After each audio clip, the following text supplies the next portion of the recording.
So you've landed on Vulcanus and it's scorching hot and there's giant worms and lava everywhere.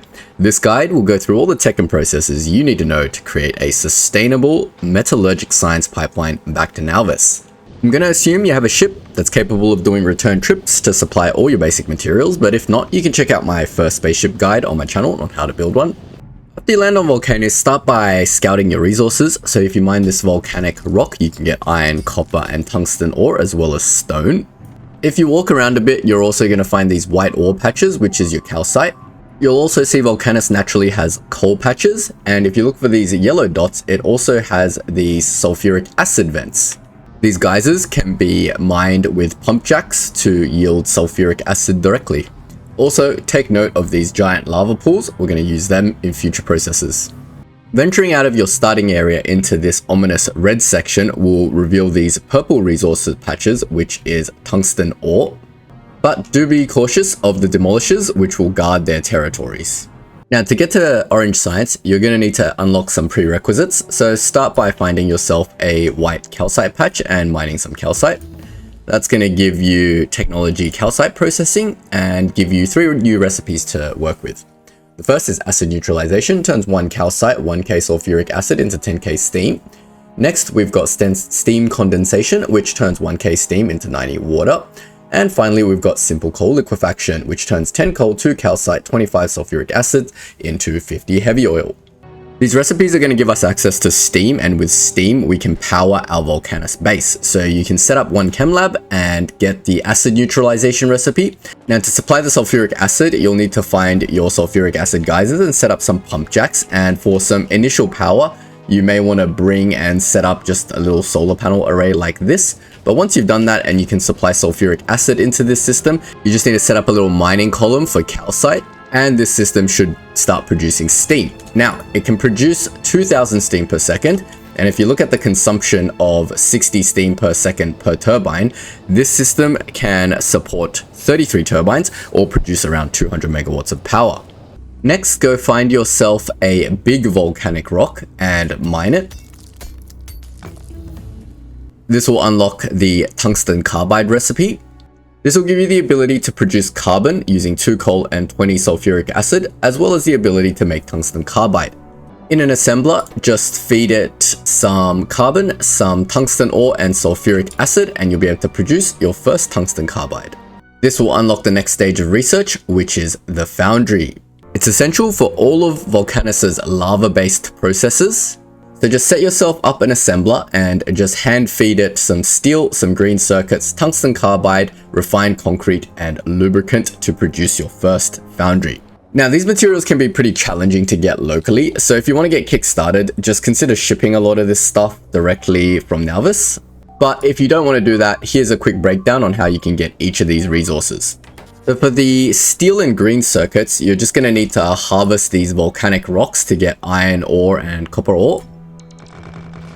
You'll of course need to then feed them in somewhere to have it all smelted into iron and copper plates. The iron plates will then need to turn into steel the same way you normally do, and you'll just have to hand feed that stuff into some sort of system that creates copper cable and green circuits. So that's these two covered. For the refined concrete, again, you just harvest those volcanic rocks and you should get a lot of stone. Those stones need to be smelted into stone bricks. Then you'll need an assembler to create concrete using the iron ore, the stone brick, and the water. Then that concrete needs to be turned into refined concrete with more steel, some iron sticks, and some water. Now, water is not naturally occurring on Vulcanus. To get water, you'll recall the earlier process I mentioned regarding steam condensation. If you just get the steam from where you're producing it with acid neutralization, feed it into a chem lab, and you can produce water from steam. Once you have your refined concrete, you can then feed it into here and get that. For the lubricant, you will have to use the simple coal liquefaction process using the coal, the calcite, and sulfuric acid to create heavy oil. Then you'll need to turn that heavy oil into lubricants in a chemical plant. With all those materials, you should be able to craft your first foundry. But unfortunately, one foundry is a little bit useless, so you'll need to craft a few foundries. And once you have a few foundries, you'll be ready to harness Vulcanus's impressive processes to transform lava into all the essential materials. To get started with any of these processes, you'll need to build an offshore pump in a pool of lava somewhere. and start piping that hot lava directly into a foundry. In your first foundry, start by making molten iron from lava. This will turn calcite and lava into stone and molten iron. Make sure you manage your stone output by sending it into storage somewhere for later use, or you can pump it directly back into lava somewhere. With your molten iron, once you've created it, you want to feed that into more foundries. The molten iron can be directly converted into iron plate, steel plate, pipes, underground pipes, and even iron gear wheels. The process is very convenient and very efficient. You also want to establish a second similar foundry system that can create molten copper from lava, and that takes the same materials, just calcite and lava, and it creates molten copper in stone. You can pump that molten copper into more foundries to produce things like copper plate and copper cable. Now at this point, you should have all the essential materials for further development. Crafting your first foundry also unlocks the big mining drill. These are 2.5 times faster than a regular drill, it covers a larger area, and can mine tougher resources like tungsten. They can be a pain to craft because they take 10 red circuits, 10 electric engines, a regular mining drill, 20 tungsten carbide, and molten iron, and needs to be built in a foundry. Now from these materials you created in your foundry earlier, you should be very easily able to make things like green circuits, and regular engines, and even electric engines. Now to make red circuits, you're going to need plastic. Plastic can be a little bit tricky because there's no direct source of petroleum. So initially we're going to have to use this simple coal liquefaction process to produce heavy oil. And then we're going to have to crack that heavy oil into light oil with a bit of water. And then we're going to have to crack that light oil with more water into petroleum. Then from that petroleum, you can just add some coal and you'll get your plastic. Now another pain point might be the tungsten carbide. At this point, without the big mining drill, you're not going to be able to mine tungsten ore automatically. So you can just manually gather it from those big volcanic rocks and just produce as much tungsten carbide as you can in an assembler by hand feeding. Now once you've got all that set up, you can create as many big mining drills as possible. You'll need them to automate the tungsten ore process for all the builds I'm about to show. Now, once you've got your first mining drill, you'll want to set it up on a tungsten ore patch, but we've got to be careful because these patches are often guarded by these demolisher worms. And if you haven't dealt with your local worm that occupies this territory, they will come and destroy all of your infrastructure and mining drills and kill you. Now, demolishers are immune to fire, impact, and laser, and they only take physical, poison, explosive, and electric damage. Now, the best way I've found to deal with them is using these uranium cannon shells because they do the most physical damage. Depending on your research levels, mine is doing 2k base damage plus 6.4k physical. Now, given that a small demolisher only has 30,000 health and is 50% resistant to physical, you can calculate basically how many uranium cannon shells that you're going to need to kill one of these things. I recommend you double that and bring it in from Nalvis. And with your Vulcanus setup, you should very easily be able to build a tank on the planet to deal with it. Now, once you have that, just go look for your local tungsten patch, find the local demolisher that's territorial to that patch, and go and kill it. So I've got my tank. I'm going to chuck in some coal. I'm going to give it the uranium ammo, and then you can just jump in and then you can just shoot the damn thing. And just like that, it's dead. Now, after you've turned your demolisher back into tungsten, you can zoom out of your map and you'll notice that the red area that it used to own is now completely safe and it's all gone. So now you have secured your tungsten ore patch. Now you can build yourself some mining drills to automate the collection of tungsten ore. Now, if you're struggling with belting and you can't figure out why, it's because you can't underground belt through lava. So you will have to like manually belt your way around any lava patches. Even these tiny lava patches can't be undergrounded through. Now, after you crafted your first big mining drill, it would have unlocked this recipe to create tungsten plate in a foundry. It takes some tungsten ore, molten iron, and makes tungsten plate. So build yourself a foundry, feed in some molten iron, and get your new automated source of tungsten ore to feed it, and you shouldn't have an issue. Crafting your first tungsten plate will finally unlock you the recipe to make metallurgic science packs. In a foundry, you can create one orange science pack by using 200 molten copper, 3 tungsten carbide, and 2 tungsten plates. And there you have it, the complete process from landing on Vulcanus to unlocking orange science. Now, of course, to ship that science back to Nalvis, you're going to need a rocket silo and a steady supply of rocket parts. Now, for rocket parts, you're of course going to need blue circuits, low density structure, and rocket fuel. The blue circuits are pretty straightforward. You just need green circuits, red circuits, and sulfuric acid, all stuff we've already covered already. With the rocket fuel, you're just going to have to make that the standard way using light oil and solid fuel. And we've already covered how to get light oil. But with the low density structures, Vulcanus actually offers a unique way to craft them. You'll notice in the foundry, you have this recipe, casting low density structure. With 5 plastic bars, 80 molten iron, and 250 molten copper, you can directly make low density structures. Now that you understand all the processes required to create orange science and ship it back to Nalvis, let's go through a build. Now, I've created a blueprint for this build and it'll be available in a link in the description, but let's deep dive through the build so you can understand what's going on. So I've compacted all of the processes we discussed using beacons and productivity and speed 2 modules. You should have access to all of that. You won't have access to speed and productivity 3 before you've unlocked orange science, so that's why this build uses a speed and productivity 2. Now, to start with, I would look at this very first chem lab over here. That is doing acid neutralization, turning sulfuric acid into steam. It's all beaconed up, so you can see how much this thing produces, 7100 steam. Now, that steam is being turned into water for all the future processes in the build, but also it's being used to self-power itself. It's consuming a 6500 steam that this one machine over here, even without productivity modules, just fully speed beacon, is producing enough steam for the whole system. So wherever you pump lava from, it comes into the center of this system and it feeds these 3 foundries. You see 2 of them are producing molten copper and 1 of them is producing molten iron. The molten iron comes out and feeds these 2 tungsten foundries and feeds this plate foundry as well. The copper that comes out of these 2 foundries will come up here and feed this copper wire foundry.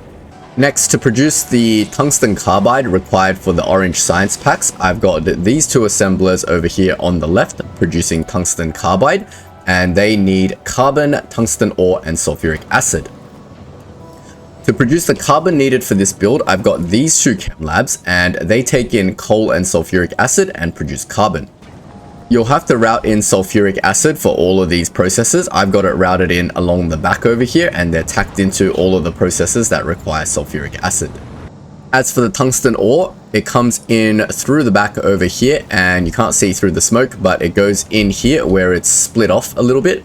So the first split is merged with the carbon to feed these tungsten carbide makers.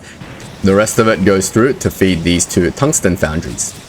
Now, both the tungsten carbide and the tungsten plate will go and feed this orange science production, along with the molten copper from these 2 foundries over here around the back. Now, if we look at the total volume this can produce with all the beacons and productivity modules, this can produce 4.59 science per second, which is quite a lot. Next, we have to ship that science back, so we need to talk about the rocket parts. So our goal is to continuously produce rocket parts, and to continuously produce rocket parts in a silo with max productivity modules, you're going to need 0.16 of each of the components. So let's start by seeing how plastic is being produced. So plastic is being produced down here. It obviously requires petroleum and coal, so we're feeding coal from the back over here, and the petroleum is being made right next door using light oil and water. And where is that light oil coming from? It's coming from all the way on the other side over here. So we've got these 2 oil refineries that's turning coal, calcite, and sulfuric acid into heavy oil. Then that heavy oil is being fed backwards up here over into this chem lab, and that's turning the heavy oil using cracking into light oil. That light oil is being fed right next door over to this chem lab, which is making solid fuel, and into this assembler, which is turning the solid fuel and light oil into rocket parts. The light oil is also then traveling out of this system all the way back down to produce petroleum, as we discussed earlier. That petroleum is obviously being turned into plastic. And that plastic is then going to be used to create our red circuits. For our green circuits, we're just using the copper cable from this foundry and the iron plate from this foundry into a single belt to create green circuits. That green circuit is direct feeding into the red circuit and blue circuit assemblers. The red circuit is coming out over here to feed this blue circuit assembler, and that's pretty much all the components for blue circuits. It obviously requires sulfuric acid, which is being tacked off the back over here as well. Now, the final part of the build is this low density structures, and like I said before, it can be directly cast in a foundry. You just need to supply it with molten iron, a lot of molten copper, and some plastic. So the plastic over here is going this way to feed the red circuits, but it's also going this way to feed into this foundry. So all three of those components are somehow being sent over to this rocket silo over here, and this rocket silo will continuously produce rocket parts. Now, if we look at the volumes of what each of these produce, you'll see that they are way overproducing. We were targeting 0.16. This one assembler is creating 0.3. I think this blue one is making 0.3. And this thing is also making like 0.3-ish. So if you look at the system overall, let's go through some numbers. You'll see that most of the stuff is oversupplied in the intermediary products, but some stuff is undersupplied. But don't worry about that because you are overproducing. For example, we are producing way too much rocket fuel, so we don't need all of the light oil to be correct. The system does work, and I can prove that to you by showing it to you at 64 speed. So the main exports that I'm targeting is this orange science, obviously, and I also want to export a little bit of this tungsten plate. All of the output of this system is going into these two buffer chests, and they're being delivered by drone onto this space platform, which is continuously launching rockets of cargo into space. So if I delete both of these and reset them so that they're empty, you can see when I put this to 64 speed, that every single factory runs pretty much continuously and outputs a big surplus of both these materials. So let's let this run at 64 speed and we can observe the system. These two foundries over here, one of them is running continuously. The other one is not quite running continuously, but maybe slow it down to 16 speed. You can see a little bit more closely. It is flashing ingredient shortage, so it's not quite running continuously, but again, this is producing 4.5 science, so it's more than enough for your very first build. As we let the system run, the rockets are being produced continuously non-stop. We are shipping that science off into space immediately after every single rocket launch. And yet, when we look at these boxes, we are still getting a surplus of orange science, as well as a surplus of tungsten plate. Now, eventually, you can sort of add on to this system if you want. If you don't want as much orange science, simply just remove one of these, and then you'll slow down the orange science production to still a pretty reasonable amount. One of these can still produce over 2 science per second, and you'll get a lot more tungsten plate if that's what you're interested in. Now, in terms of power consumption of the entire system, it requires around 300 megawatts of power, but these turbines should supply just barely enough. You can see it will spike orange every now and then, but it doesn't really matter, honestly. What will be a little bit more challenging is managing the inputs for some of this stuff. So for example, the 900 sulfuric acid, that's quite a lot of sulfuric acid to manage. The lava is not a problem. You can just build as many pumps as you want to supply the lava. The coal is also not a problem, and neither is the calcite. But to supply the 30 tungsten required for this build is actually quite a lot. You'll need quite a few of these big miners, and definitely more than you can fit in a single tungsten patch. So if you want this running at max capacity, you might have to find like 2, maybe 3 tungsten patches and patch all of that tungsten together to produce. You don't actually need 30. The tungsten is completely backed up, as you can see. I don't actually know how much tungsten you need. In practice, I have 1 patch running and it seems to be okay.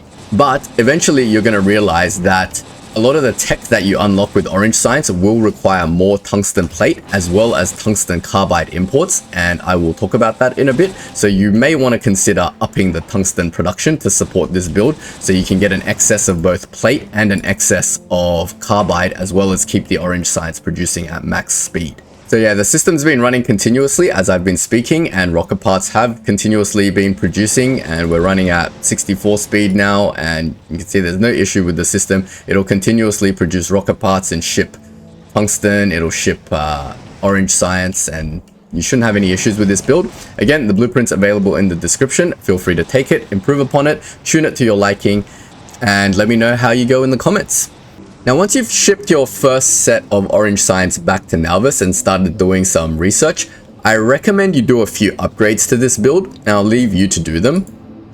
But check out this coal liquefaction. It requires orange science to research, but it allows you to turn 10 coal, 25 heavy oil, and 50 steam into 90 heavy oil, 20 light oil, and 10 petroleum gas. That will greatly optimize your build. Instead of having to do this simple coal liquefaction, you can do the actual coal liquefaction, and it should optimize your build a lot more. You should get a lot of excess petroleum, and you might want to use that excess petroleum to turn into sulfur and then turn it into sulfuric acid to supplement your sulfuric acid input. 900 sulfuric acid required for this build is quite a lot to ask, even from just like one set of pumps from a sulfuric acid geyser section. And also sulfuric acid is going to run out eventually, so you might want to supplement the sulfuric acid coming out of the geysers with some excess sulfuric acid. Even in my current build, plastic is super overproduced, hence the petroleum is not actually being used, so you can definitely use your excess petroleum to turn into sulfur and supplement the sulfuric acid in the build to keep it more self-powered. But that's up to you. It depends on what you have more of on your map, whether you have more sulfuric acid geysers or whether you have more like coal patches. Next, I'll turn your attention to the Speed 3 modules, which you're going to unlock once you send your orange science back home.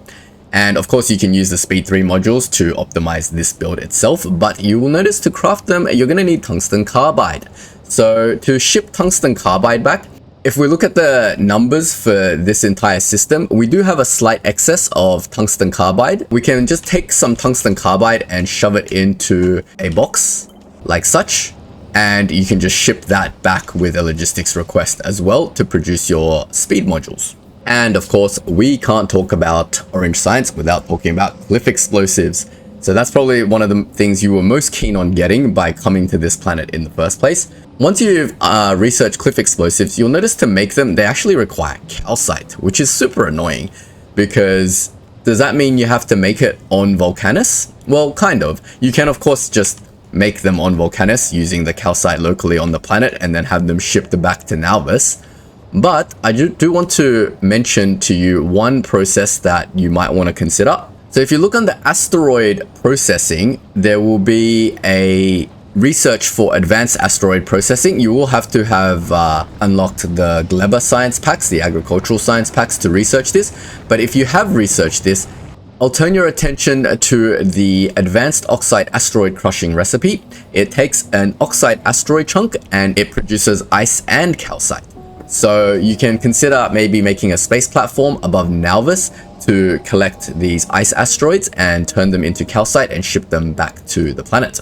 That way you can produce your cliff explosives locally on Nauvis. But that's all, folks. Vulcanus is pretty straightforward compared to some other planets like Gleba.